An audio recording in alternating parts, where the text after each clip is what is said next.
What we have here is an interface kit for a S&G 6500 series vault lock.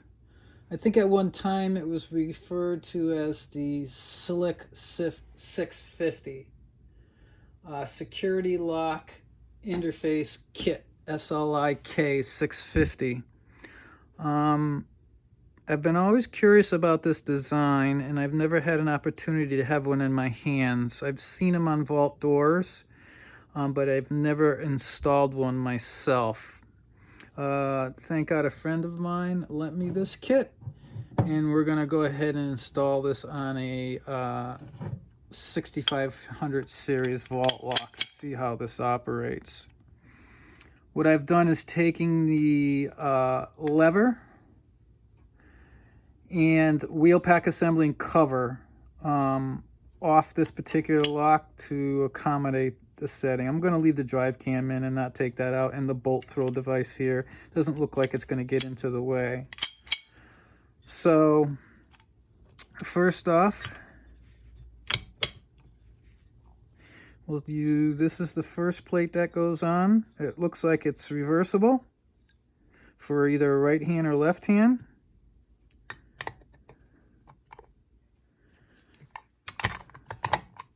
It looks like it has 3 different guides here that'll allow you to lock the plate in from moving side to side. And then 3 screws here should hold this on firmly. Okay, let's go ahead and do this. I'm assuming it's these longer screws, which holds the 6500 bridge on normally. These 2 screws.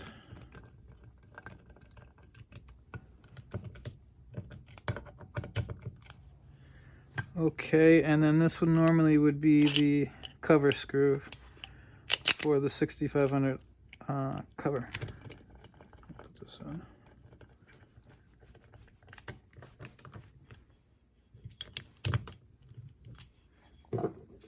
Okay, that's locked in there nice and tight. It's got a plate for the bolt guide, which is a little loose. There's a little clearance in that. All right, so the next step would be your throw pin. I don't know if this goes in any particular way. This is tapered. We'll put the tapered in first. And then I'm not sure about this throw device, whether it goes like this or like that. So this way was definitely harder. We're going to flip that around and put it in like such. Much easier. Then we'll go ahead and take our top plate. This looks like it's designed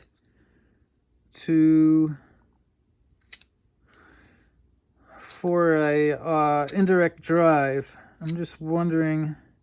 Yes, it does have 4 screws, the 2 here, so I could take this extension and mount it this way or this way for a top or a bottom drive. Right now it's set up for an end drive. This particular lock is a direct drive, so we won't be using this. We'll just keep that on. I suppose we could take that off if we weren't using it. And it looks like this goes on like such. Okay, we got 4 mounting screws for this.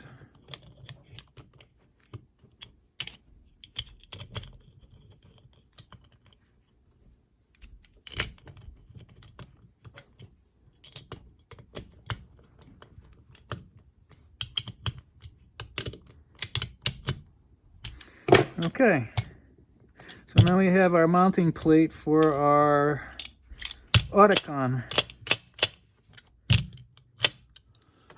And this is becoming obvious. Here's our actuator plate, which I think will be tied into the end of the bolt of our Auticon. And we're done. Simple as that. Nice little design. Okay, so I've taken a 252 and I've removed the slide from it. So when I retract the dial, no matter where we are, You'll hear that lever drop in. The slide isn't holding that lever. And actually, I think the pin is missing on this one. It's drilled.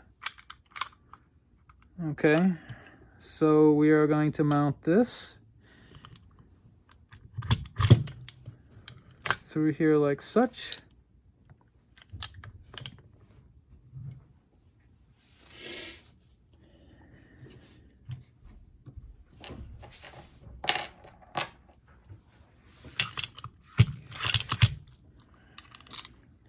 And we'll see how far these stick through. Quite a bit.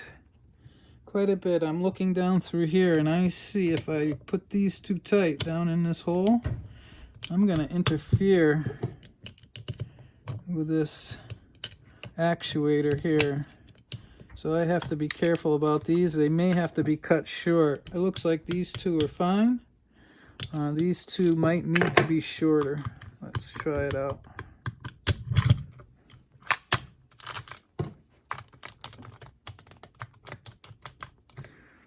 Probably a good idea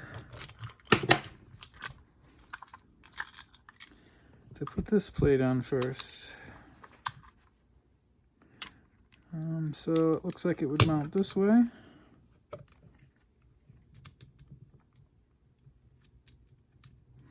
Put our bolt extension on.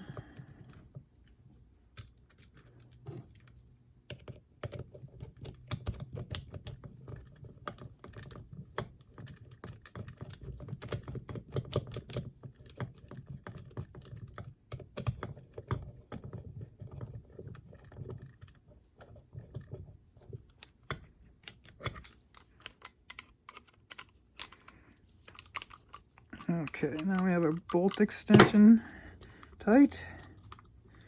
Let's give that a try and see if that is free. Yeah, that is free. And the pen would go right into that actuating plate right there. So we make sure that fits down in there right.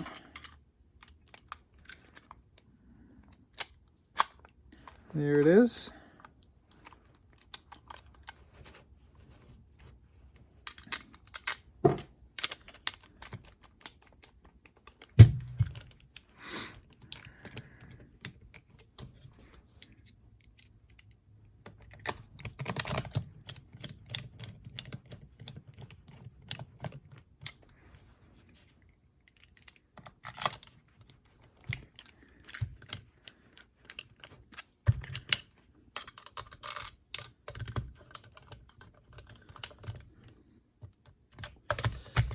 Okay, so now we have the Kaba 252 piggyback to the S&G 6500. Now this would work okay in a vault door as long as you have the space behind the lock case to the rear cover. So if your rear cover fits flush on this lock case, you would probably have to cut a hole in your rear cover. It's the only problem I see with piggybacking locks. Most vaults, I think, would have the room for this. Most vault doors. Well, let's give this a try. And here's our indirect drive. If we had an indirect drive, we would bring our spindle down through the door and tie it into here. But since this is a direct drive, we're not even using this extension.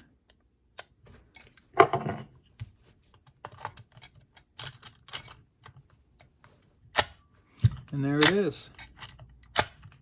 Wow. Very nice, smooth operation on that. Oh, let's see now. I'm pretty sure this bolt is fully retracting. I'll have to take a look at this once we take the interface plate off. Just make a note of this for our full bolt retraction, and then let's see if it's going to extend this fully. Okay, now I got something locking up where it's not extending fully. And I bet you, since I'm tilting it back, it's that interface plate and these screws are too long. So let's back off on these and see if that corrects the problem.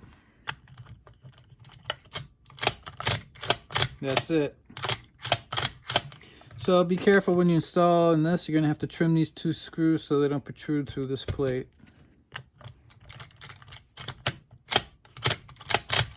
Yeah, and I even back them off even a little bit more.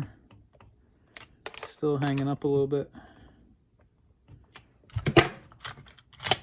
There it is. Nice and smooth now. Very smooth. So let's try to extend this bolt. And there's an issue right there. If you take a look, this bolt is not fully extending out. And that might cause a problem with your linkage assembly. Something you could correct if you had to. Yeah, definitely not coming out enough. Unless I spin off on it properly. Or with thrust, not necessarily properly. You'll get somebody that'll spin off on it like that, gingerly, and this bolt is not fully locked. If I thrust it out, that bolt is fully locked. So that might be an issue that could be probably corrected, but I would keep an eye on that as well. Overall, very smooth operating lock. Now let's just check this. We'll take this back apart.